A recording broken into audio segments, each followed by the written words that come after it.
प्रिय बालक जी, स्वागत है आप सभी के गुरुकुल आश्रम के इस प्यारे से यूट्यूब चैनल पर। आप हैं क्लास 12 के मेरे प्यारे प्यारे से भाई बहन और मेरे प्यारे प्यारे से नन्हे मुन्ने बच्चे भी बोल सकते हैं।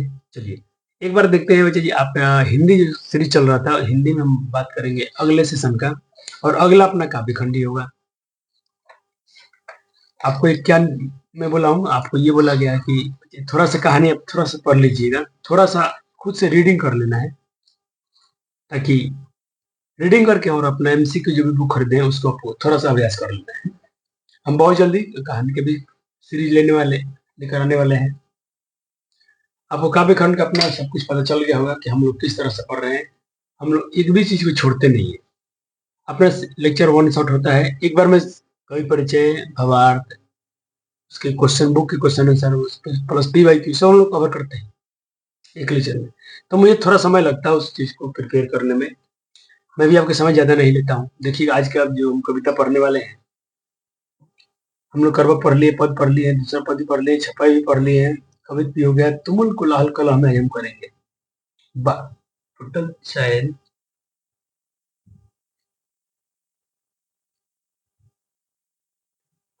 13 पढ़ना है, जिसमें से हम छठा पढ़ेंगे। फिर हम पुत्र वियोग।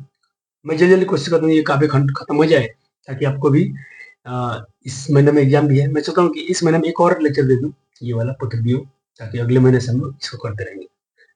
मैं कोशिश करूँ ज्यादा से ज्यादा भी दे दूँ, कोशिश पूरा रहेगा। चलिए, तो तुमुल को लाल कलम में, जिसको जैसे ओंकार प्रसाद ने लिखा है, बहुत ये अच्छी कविता है। और इसको देखा, मैंने देखा बहुत सारे लेक्चर्स में देखे यूट्यूब पर, मैंने देखा बहुत सारे टीचर्स इसके अच्छे भी एक्सप्लेन कर रहे हैं, बहुत लोग इसे गलत भी कर रहे हैं और व्यूज इस पे बहुत है। बहुत बच्चों ने देखा भी है उसको। पता नहीं क्यों ऐसा होता है कि हम ऐसा नहीं करते बच्चे जी। अगर हमें कोई चीज नहीं पता है तो हम बच्चे को नहीं शेयर करें उस चीज के बारे में। चलिए आइए, पहले आइए तुम पहले जीवनी परिचय पढ़ लेगा।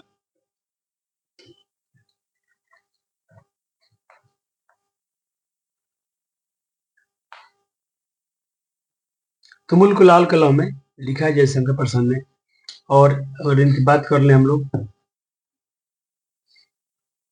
इनका जो जन्म हुआ था, इनका जन्म 1889 में माघ शुक्ल दशमी संवत, यानी जो अपना यानी 46 में, जो बोलती है कैलेंडर के हिसाब से, पंचांग वाला कैलेंडर के हिसाब से 46 है, लेकिन 1889 में इनका डेट जन्म हुआ है और निधन इनका हो गया है 37 में। ठीक, जन्म स्थान बनारस के। पिताजी का नाम है देवी प्रसाद साहू। पितामह यानी शिवरत्न साहू, जो सुरती तंबाकू बनाने के कारण उनका नाम सुहनी साहू के नाम से ही प्रसिद्ध हो गए थे। शिक्षा इनकी 8वीं तक हुई है।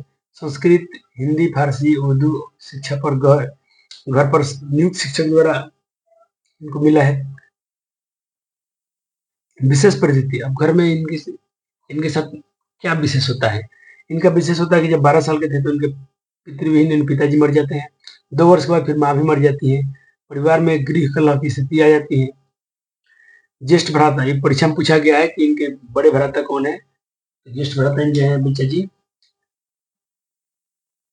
शंभुरत्न। शंभुरत्न इनके जो बड़े भाई हैं, उनकी मृत्यु हो जाती है। उसके बाद से इनकी सारी जिम्मेदारी इन पर आ जाती है। हमने क्या देखा है, इनके पिताजी का नाम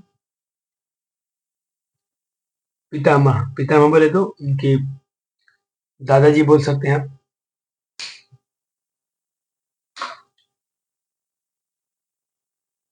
अब सारा उत्तरदायित्व इनके कंधों पर आ गया। बड़े भाई मर जाते हैं, पहले तो पापा जी मर गए, माँ मर गई, फिर बड़ा भाई भी मर गए, तो घर की सारी जिम्मेवारी इन पे आ जाती है। रचना क्या है? कलाधार उपनाम में ब्रजभाषा और सोया में रचना प्रसाद बेनी प्रसाद की प्रेरणा से सॉरी सहयोग की रचना प्रसाद की प्रेरणा से उनके भाजी अंबिका प्रसाद ने इंदु का प्रकाशन 1909 में प्रारंभ किया। कालक्रम के अनुसार चित्रधर प्रथम संग्रह, जिसमें कविता, कहानी, नाटक आदि भरी रचनाएं संकलित हैं। कुछ काव्य संकलन है। झरना जो 1918 में प्रकाशित हुई थी। आंसू 1925 में। लहर 33 में। ये लहर पूछा गया है। लहर इसकी रचना है तो जयशंकर प्रसाद की है। कुछ और तुकांत रचनाएं भी है, जैसे कि महाराणा का महत्व, करुणालय और प्रेम पथिक। प्रेम पथिक ये साइंस में इस साल 2025 में पूछा गया था। प्रबंध काव्य कामायनी 1936 में। कुछ नाटक है, कल्याणी परिणय 1912 में पब्लिश हुआ था। प्रायश्चित 1914 में। राजश्री भी क्वेश्चन पूछा गया है 1915 में। विशाल विशाख 1929 में। कामना 27 में। जन्म जन्मेजय का नागयज्ञ 1926 में। स्कंदगुप्त 1926 में। एक घूंट 1928 में। चंद्रगुप्त 1931 में। और ध्रुव स्वामिनी की परीक्षा में पूछा गया है, ये 1933 में प्रकाशित हुई है।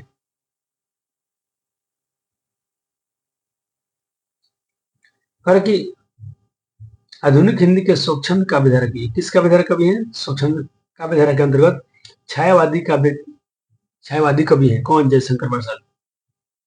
हिंदी आधुनिक कविता में स्वच्छंदवाद के ही एक विशिष्ट रूप से को कहते हैं।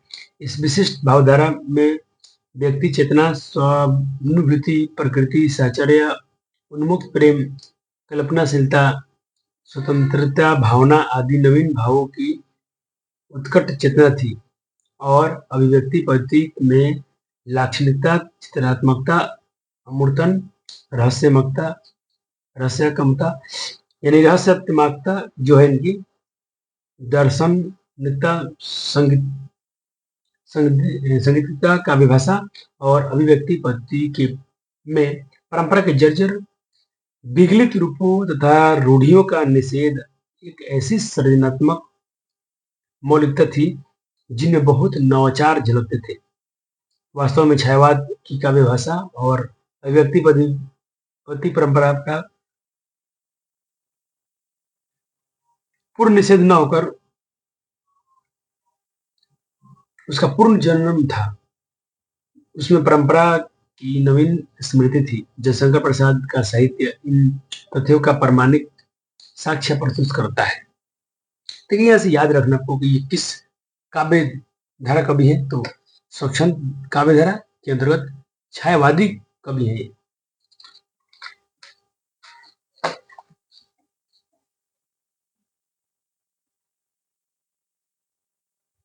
जयशंकर प्रसाद न केवल महान छायावादी कवि थे, बल्कि एक महान नाटककार, उपन्यासकार, कहानीकार, निबंधकार भी थे।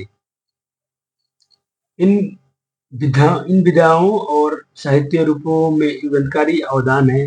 कवि का एक रूप में उन्होंने आरंभ ब्रज भाषा और में कविता लिखी। शुरू में ब्रज भाषा में कविता लिखे थे, और उन्होंने काव्य रचना के लिए युगानुरूप नई साहित्यिक भाषा, खरी बोली हिंदी अपना ली। कविता के क्षेत्र में उन्होंने गीत प्रगीत, लंबी प्रबंधात्मक कविताएं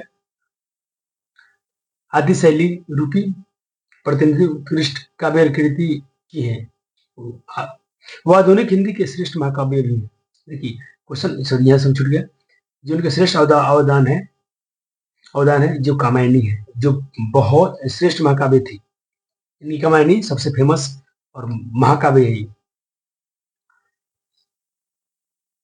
संक्षिप्त इतिवृत्ति को बड़े अर्थपूर्ण संकेतों द्वारा प्रस्तुत किया गया है। कश्मीरी शैव दर्शन की पृष्ठभूमि में, ये पेपर में आया हुआ सवाल है कि कश्मीरी शैव दर्शन की पृष्ठभूमि में इस महाकाव्य की जीवन दृष्टि कौन भी बड़े इस महाकाव्य में कवि का जीवन दृष्टिकोण भी बड़े प्रभावशाली रूप में व्यक्त हो सका है। यानी महाकाव्यायनी की रचना किस दर्शन से हुआ? आपको बताना होगा कश्मीरी शैव दर्शन के पृष्ठभूमि से। स्वभावतः कमायनी जो है आधुनिक मानव सभ्यता की मार्मिकता समीक्षा भी हो गई है। कमायनी सबसे श्रेष्ठ महाकाव्य है से लिया गया प्रस्तुत अंश जो हम पढ़ने जा रहे हैं तुमुल कोलाहल कलम में, ये कहाँ से लिया गया है? कमायनी से लिया गया है, जहां इस महाकाव्य की नायिका जो हीरोइन है वो श्रद्धा है, जो स्वयं कामायनी है और आत्मगान पर अपना आत्म की गाना गाती है, अपनी आत्मा की गाना गाती है। इस गान में श्रद्धा वस्तुतः विश्वासपूर्ण आस्तिक बुद्धि है, जिसके द्वारा विकासगामी ज्ञान एवं आत्मबोध प्राप्त हो सका है। विनम्र स्वाभिमान से भरे स्वर में अपना परिचय देती हुई अपने सत्तासार व्याख्यान करती है। प्रकरांतर से यह नारी मात्र का परिचय और महिमागान हो जाता है। ये देखिए, तुमुल को लाल कलम में सब लोग जानते हैं कि ये जैसे मैं देखा था कि मैं नाम नहीं लूंगा किसी टीचर्स का, लेकिन वो बता रहे थे कि जयशंकर प्रसाद जब बहुत कोलाहल कला में होते हैं तो उनको दिख होती है, पीड़ा होती है, लेकिन उनका थॉट गलत है। ये तुमुल कोलाहल कला में जयशंकर प्रसाद ने लिखा है उनका महाकमनी महाकाव्य से, लेकिन एक लड़की है श्रद्धा, उसका पति है, उसका प्रेमिका है, पति मनु है, मनु जिसको उसको मन बोलती है, उसके दुख दर्द में ये तुमुल कोलाहल कला में कविता लिखी गई है। प्रसाद जी के पास ऐतिहासिक बुद्धि, वे मानव भाग्य के संबंध में दार्शनिक दृष्टिकोण के चिंतन करते थे। समाज और जाति भाग्य संबंध में भी उन्होंने सोचना पड़ा। मानव सभ्यता संबंधी प्रश्नों पर उनका चिंतन बराबर चलता था। उनको समाज और जाति ने अर्थात आधुनिक जीवन जगत में जो दृष्टि प्रदान की है वो राष्ट्रवादी सांस्कृतिक अभ्युत्थान से प्रेरित। उन्होंने अतीत के गौरवमय चित्र उपस्थित कर इस राष्ट्रीय सांस्कृतिक अभ्युत्थान में योग दिया। इसको मुक्तिबोध ने लिखा है, यानी गजानन मुक्तिबोध का ये कमेंट्स है, उनके बारे में सुझाव है। चलिए शुरू करते हैं तुमुल को लाल कलम में, लेकिन उससे पहले हम थोड़ा सा इसकी झलक दिखाएंगे, ये चैप्टर आया कहाँ से है। तो चलिए पहले आज मैं थोड़ा करता हूँ, पहले जीवनी बताता हूँ। पहले जीवनी नोट्स बना लीजिए, जीवनी वाले जितना मैंने पढ़ा, उसके बाद हम कविता पढ़ेंगे और उसके अर्थ भी आपको लिखवा दूंगा, ठीक है। तो पहले हम जीवनी वाला थोड़ा पाठ कर लेते हैं, और एक पाठ मुझे छूट गया है जो मैं पीडीएफ से लिखवाऊंगा, आप वहां से लिखिएगा। तो पहले हमको चैप्टर शुरू करना है अपना यहाँ से।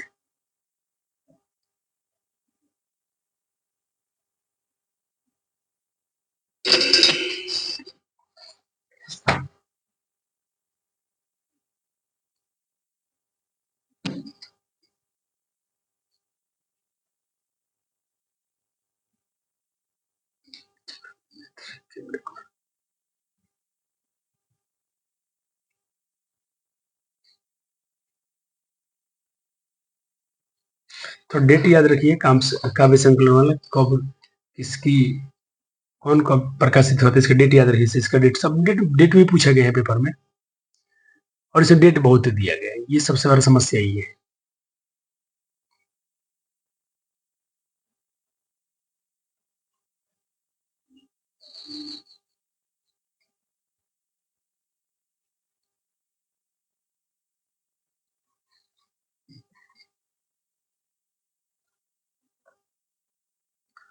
हो गया, यहाँ तक लिख लिया अपने अपने सत्तासार का व्याख्यान करते हुए प्रकरांतरण से नारी मादर का परिचय और महिमा गान हो जाता है। अब देखिए आपको थोड़ा सा क्या लिखना है, मैं आपको दिखा रहा हूँ, ताकि चैप्टर ना बिल्कुल बहुत सारे लोग गलत भी बता रहे हैं तो आपको दिक्कत ना हो। तो मैं थोड़ा आपको वीडियो दिखाऊंगा, एक वेबसाइट है वहां से।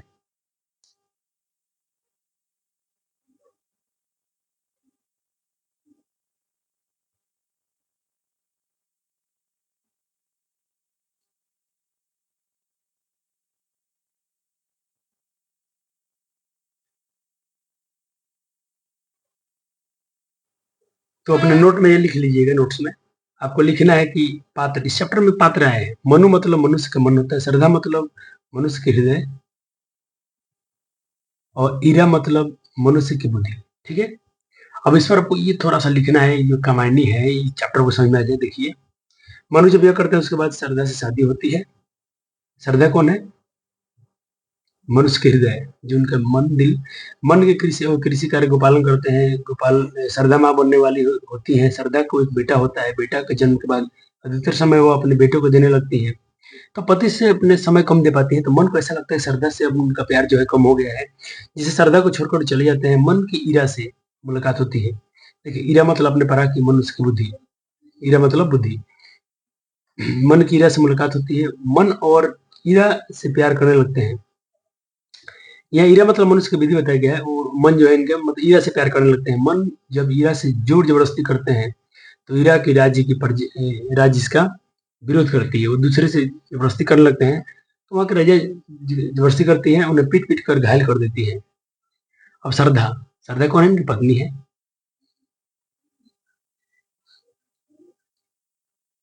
श्रद्धा घायल घायल कर देती है उनको। श्रद्धा को मन खोजते हुए, मन मतलब वही पति जो खोजते, मन खोजते खोजने लगते हैं।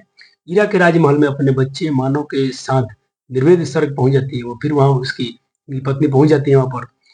श्रद्धा श्रद्धा लिखे हैं दो में होता है। मनु को प्राप्त करने का आनंद विभोर हो जाती है। वह गाती है, मन को लगता है कि उन्होंने दोनों के साथ गलत किया है। वे श्रद्धा और ईरा को छोड़कर दूसरी जगह चले जाते हैं। श्रद्धा अपने पुत्र को ईरा के पास छोड़कर मनु को खोजने लग जाती है और अंततः दोनों मिल जाते हैं। यह कविता का मुख्य सार है। ठीक है, चलिए अब शुरू करते हैं अपनी कविता। अब आपको बुझाएगा कि चैप्टर में एक्चुअल है क्या। इसमें जो लोग कुछ गलत बता दिए थे ऐसा बात नहीं है। आइए आपको पढ़ाते हैं थोड़ा सा। तुमुल कोलाहल कलम है, तुमुल कोलाहल कलम, इस पर संगीत ही बन चुकी है। तुमुल कोलाहल कलम में मैं हृदय की बात रे मन, विकल होकर नित्य चंचल, खोजती जब नींद के पल, चेतना थक सी रही तब, मैं मलय की बात रे मन। आप एक सॉन्ग सर्च कीजिएगा, आशा भोसले ने इसको गाया है, पुराना गीत है। तुमुल कोलाहल कलम में गाई है आशा भोसले, गीत को आप सुन सकते, सेम यही पंक्ति गाई हो।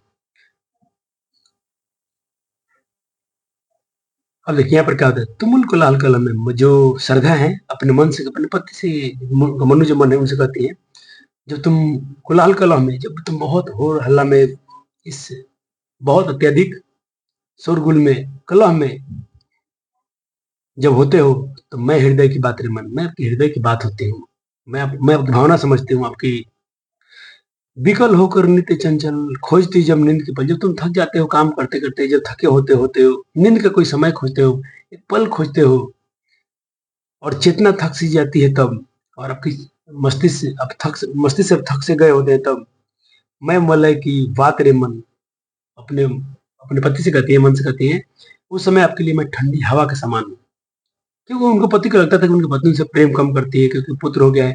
और ऐसा कि माँ के साथ होता है कि जब माँ का एक पुत्र बेटा होता है तो माँ बेटे के साथ बहुत समय देने लगती है, ताकि जरूरी होता है माँ के लिए एक बेटा। आज भी हम लोग माँ के ही संतान है, तो हमारे लिए माँ ने को बहुत समय दी होगी, तो पति को ऐसा लग जाता होगा कि अब माँ को तो एक प्यारा सा बेटा मिल गया, ये बेटी मिल गई, उसके साथ माँ ज्यादा खुश है। लेकिन ऐसा नहीं होता, माँ की ममता कुछ और होती है, माँ को दोनों तरफ देखना है। तो उनको बोलती है कि जब तुम थक जाते हो, उस समय भी पर्वत से आने वाली शीतल हवा के समान मैं हूँ, ताकि आपको अच्छे से और नींद आ जाए। हो गया। ये सारा पंक्तियों के भावार्थ हम एक बार में लिखवा देंगे। जीवनी वाला हो गया है, याद रखिए। जो भी पीडीएफ से दिखा था उसको भी लिख लीजिएगा, ताकि चिर विषाद मलिन, अभी इसके बाद है चिर विषाद मलिन। चिर विषाद मलिन की इस व्यथा के तिमिर वन की, मैं उषा सी ज्योति रेखा, कुसुम विकसित प्रातरे मन। अभी हम मन से कहती हैं। देखिए चिर विषाद मतलब जो दुख की लंबे समय तक आप घोर वन में, तिमिर मतलब अंधेरे, आप दुख के अंधेरे घनों में बहुत दिन से दबे हैं, पति से करी हैं, उसमें बहुत दबे हैं। तो उस वक्त में उषा की ज्योति रेखा, मैं सुबह की जो पहली किरण आती है अंधेरे को चीरती हुई, उस किरण की तरह मैं कुसुम विकसित प्रातः मन, मैं सुबह जहाँ अंधेरे घने जंगलों में आप दुखों में दबे हुए हैं, उस समय मैं आपके सुबह की पहली किरण जैसी हूँ, जैसे कि, और वहां पर कुसुम विकसित और पर फूल खिल रहे हैं, फूल सुबह सुबह जो फूल खिलती हैं उसके समान हूँ। अपने मन से कह रही है, उनके मन से कह रही है, अपने पति से कह रही है श्रद्धा। जहां मरु ज्वाला धधकती, चाँद की कन को तरसती, उन्हें जीवन घाटियों की मैं सरस बरसात रे मन। जहां मरु मरु मतलब मरुस्थल, जहां मरुस्थल है, ज्वाला धधकती, वहां पर बहुत, अब समय तक जहाँ पर मरुस्थल होता है वहां पर बहुत गर्मी होती है, बहुत धधकती है। चाँद की एक पक्षी होती है, चाँद की क्या है, एक पक्षी है। चाहती है पक्षी जो कण को तरसती है, एक एक बूंद बूंद के लिए तरसती है, पानी के कण की तरसती है। ये क्वेश्चन इस साल पूछा गया 2025 में कि चातकी किसके लिए तरसती है। चातकी मरुस्थल में धधकती, उस धधकती लौ में, गर्मियों में एक बूंद के लिए तरसती है, एक बूंद के लिए तरसती है। उन्हीं जीवन घाटियों की जहाँ पर एक पक्षी एक बूंद पानी के लिए तरसती हैं, और आप वहां है, आपकी जीवन वैसी बन गई है, जंजर बन गई है, मरुस्थल की ज्वाला की तरह हो गई है। फिर मैं उस स्थिति में मैं सरस बरसात रे मैं सरस रस से भरा हुआ बरसात की तरह हूं मन। अपने पति को समझा रही है। पवन की परचीर में रुक ज्वाला जीवन जार रहा झुक, इस झुलसते विश्व वन की मैं कुसुम ऋतु रात रे मन। फिर कहती देखो ये सारा पेपर में आया हुआ सवाल है। सर ये 15 क्या लिखे, ये बोला क्या 15 में इसका भावार्थ लिखिए, 2019 में इसका सप्रसंग व्याख्या कीजिए, 2018 में 2023 में सप्रसंग व्याख्या कीजिए, और 2020 में बोला गया था सप्रसंग व्याख्या कीजिए। तब व्याख्या वही बच्चा कर सकता है जिसको इसका अर्थ पता हो। आप तो ये पकड़ लेंगे ना कि कहाँ कहाँ से लिया गया, लेकिन व्याख्या कौन कर पाएगा, जो व्यक्ति पर है। कर कि पवन की प्रचीर, प्रचीर मतलब पवन, मतलब पवन की चार दीवारियों में आप उसमें बंद है, रुके हुए हैं। जला जीवन जा रहा है, आपका जीवन रुक सा जा रहा है, आपका जीवन रुकता जा रहा है। और इस झुलसते विश्व वन की, इस झुलस भरे संसार वन की, उसमें मैं बसंत ऋतु के समान हूं। मैं जहाँ पर सब लोग झुलस रहे हैं, गर्मियां हैं, और उसमें मैं कैसी रात हूँ, वसंत की रात की तरह हूं मन। चीर निराशा निर्धर से प्रसति अश्रु सरस में, मधुप मुखर मरंद मुल्कित मैं सजल जलजात रे मन। कारण कि जब दुख निराशा से बहुत परेशान है, आपको दुख निराशा ने बहुत छाया हुआ है, आप आंसुओं में डूबे हुए हैं, तो उस समय मैं कमल के समान खिलने वाली फूल हूँ, जिस पर बहुत सारे भौरे आते हैं, उस तरह हूँ मन। अपने मन को ऐसे समझा रही है। तो जिन पंक्तियों को हमने पढ़ा, इसके बहुत अच्छे भावार्थ लिखे गए हैं। अब मैंने इसकी बहुत मेहनत की आपके लिए, ताकि बच्चों को राइट एक्सप्लेनेशन मिल जाए, ताकि जब उस भावार्थ को पढ़े तो आपको बहुत मजा आ जाए। तो हम लोग यहाँ भी तक लिख लिए थे, और इसके एक पीडीएफ से दिखा, आपने उसको भी लिखा होगा। अब लिख लीजिए अपने कविता के भावार्थ। इतना करने के बाद अब आपको क्वेश्चन आंसर खुद से करने की एबिलिटी आ जाएगी। हो गया?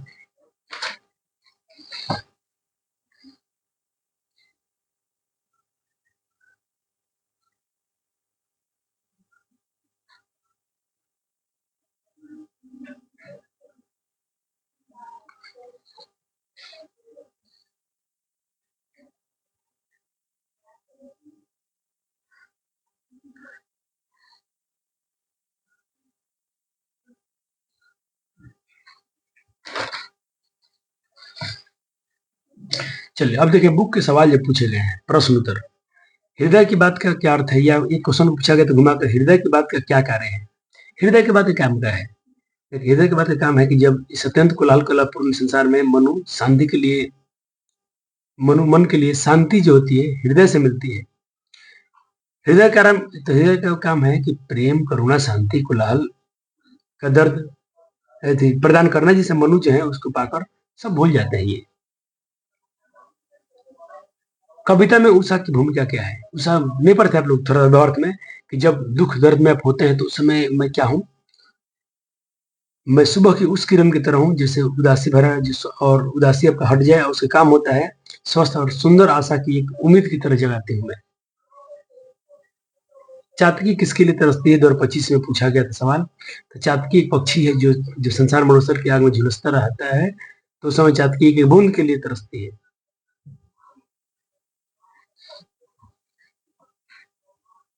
और आंसर ये बच्चा जी बाकी लोग से मेरा हटके है। आप एक बार कहीं और वेबसाइट पर जाके कहीं और पढ़िएगा, उनके आंसर में कितना जटिलता मिलेगी आपको, आप खुद अनुमान लगा लेंगे। बरसात को सरस कहने का क्या अर्थ है? सरस मतलब बरसात सबको जीवन देती है। जल जजात, सजल और जल जजात का क्या अर्थ क्या है? तुमुल को लाल कविता शीर्षक में विषाद और व्यथा का उल्लेख है किससे? देखिए, विषाद मतलब दुख होता है, लेकिन यहाँ पर दोनों का मतलब होता है कितना भी दुख जीवन में आ जाए, बदलाए, तकलीफ आ जाए, मन को अशांति के कारण से होती है। मन को अशांति क्यों मिलती है? जब जीवन में बाधाएं, तकलीफ आती हैं, कलह आता है, उन सारे तकलीफों और मन के अशांति के कारण ही ये सब आती है। तो मन में अशांति नहीं होनी चाहिए, मन में शांति होनी चाहिए। जयशंकर प्रसाद किस काव्यधारा के कवि हैं? 2020 में पूछा गया था साइंस में। तो आपने पढ़ा था, ये स्वच्छंद काव्यधारा के अंतर्गत ये छायावादी कवि है। तुमुल को लाल कविता में शीर्षक भावार्थ लिखिए, बहुत बार पूछा गया, 5 नंबर का है, तो पूरा भावार्थ है। जितना भावार्थ वहाँ अलग अलग पढ़ाया गया था, यहाँ एक साथ आपको लिखना होगा, और रटना भी नहीं है बच्चा जी, इसको एकदम दिमाग में रखना है। कहीं कब कौन सा लाइन पूछ लिया जाएगा अभी भी नहीं जानते हैं। और भावार्थ में तो भाई पूरा 5 नंबर का आता है, तो पूरा लिखना ही पड़ेगा। जैसे देखिए, ये मैं कब से ये बताना चाहता हूँ, सप्रसंग में कीजिए। तो पहले क्या लिखिएगा, मैं थोड़ा एक लाइन यहाँ छोड़ दिया हूँ, आप ऐसा भी लिख सकते थे, यह प्रश्न पंक्ति हमारी पाठ्य पुस्तक दिगंत भागदू से शीर्षक तुमुल कुलाहल कला से ली गई, इसके लेखक जयशंकर प्रसाद है। आप ऐसा लिख सकते थे, है ना। ये बात याद रखिए, मैं बहुत बार सिखाया हूँ, मैं इसमें थोड़ा भूल गया था उस समय, तो डायरेक्टली ऐसा लिख दिया हूँ। और यहाँ पर आप व्याख्या भी लिख सकते थे, यहाँ से व्याख्या शुरू हो गया है, ये व्याख्या है। एक दो मैं आपको भी दूंगा व्याख्या करने के लिए होमवर्क में। जैसे ये क्वेश्चन देखिएगा, 2018 में 23 में 2 बार पूछा गया है।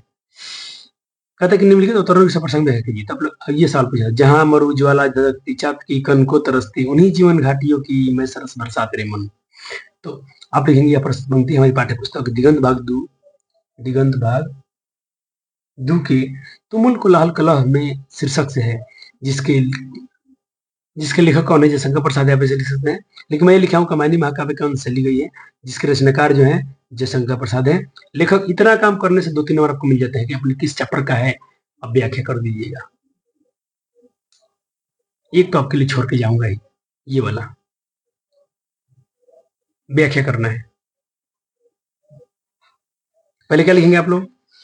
हाँ, तो बच्चे लिखेंगे पहले लिखेंगे यह प्रश्न पंक्ति हमारी पाठ्य पुस्तक दिगंत भागदू के तुमुल कुलाहल कला में शीर्षक से है, जिसके कवि या रचनाकार या रचयिता जयशंकर प्रसाद जी हैं।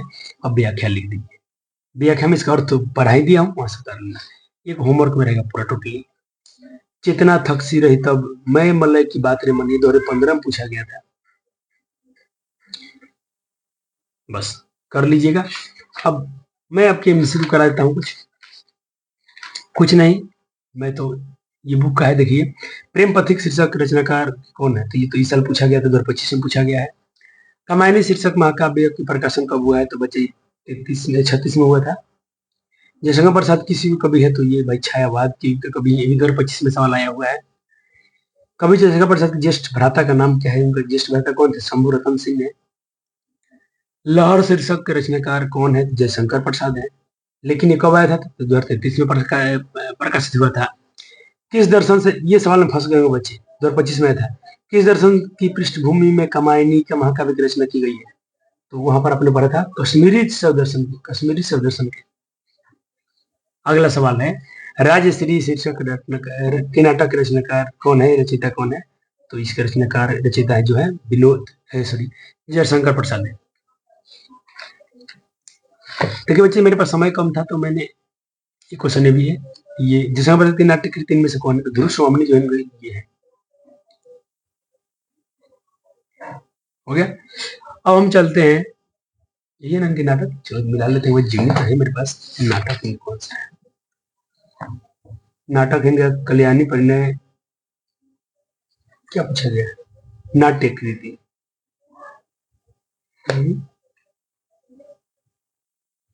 अच्छा, ये सब इनके नाटक है, नाटक इनके बहुत सारे हैं। ध्रुव स्वामी इनकी नाटक है, ध्रुव स्वामी जो 1933 में आई थी। अब मैं आपके लिए थोड़ा सा, मेरे समय कम था, तो मैं और पेपर में एनालाइज नहीं किया हूँ, और लेक्चर देना भी जरूरी था, थोड़ा सा मैं जल्दी में किया हूँ काम को, लेकिन बहुत सारे क्वेश्चन अटेम्प्ट हो चुका है, इससे मैं थोड़ा करा देता हूँ। उसके बाद क्या कर देंगे हम, अगला जो 24 चैप्टर पढ़ाऊंगा, तो इसमें जो भी कुछ मुझे नए क्वेश्चन दिखेंगे ऑब्जेक्टिव में, तो कर दूंगा, और पोल में डालते रहूंगा, तो पोल में जरूर जुड़िएगा। और मेरे टेलीग्राम का जो आपका ऑफिस है 12th क्लास का है, उसमें भी आप जरूर जुड़े। चैप्टर है तुमुल कुलाहल कला में।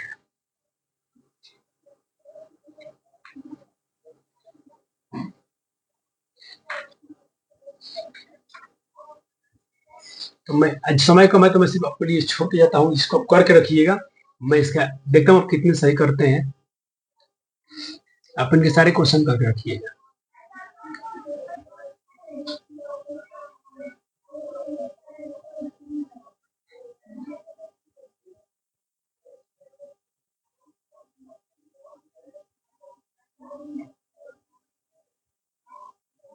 हो गया, चलो एक बार बच्चे सारे क्वेश्चन को ट्राई करके रखिएगा। समय ज्यादा हो गया है और ऑफलाइन क्लास शुरू हो चुके हैं, तो थोड़ा समय, ऑनलाइन के बच्चे समझते होंगे कितना आपके लिए काम कहता है, मैं बार बार समय निकाल के, देखिए ऑफलाइन के बच्चे को पढ़ना पड़ता है, फिर बच्चे आ चुके हैं, फिर भी आपके लिए मैं समय निकाल के लेक्चर नोट्स प्रोवाइड करते हुए वन शॉट देता हूँ इसके लिए वीडियो को लाइक और शेयर आप जरूर कर दीजिएगा। और इन सारे 25 क्वेश्चन है, सारे क्वेश्चन को आप रेडी करके रखिएगा, अभ्यास कर लीजिएगा, प्रैक्टिस कर लीजिएगा। मुझे नहीं लगता कि आपसे कोई क्वेश्चन इसमें बचेगा। फिर भी हम मिलते हैं अगले वीडियो में, तब तक के लिए बहुत बहुत धन्यवाद। Thank you. अपना ख्याल रखिएगा और जबरदस्त मेहनत कीजिए, रिवीजन कीजिए सारे विषय को, और मिलकर इस बार आप लोग अच्छा स्कोर कीजिए, मुझे बहुत खुशी मिलेगी। और जो भी ऑनलाइन छात्र हमसे पढ़ के जो भी आपको फायदा होगा, आप अंत में हमें जरूर बताइएगा कमेंट सेक्शन के माध्यम से। जो भी करके, मेरे पास नंबर भी बहुत सारा मेरे टेली उसमें अवेलेबल होगा, आप वहां से जुड़ सकते हैं। थैंक यू, धन्यवाद।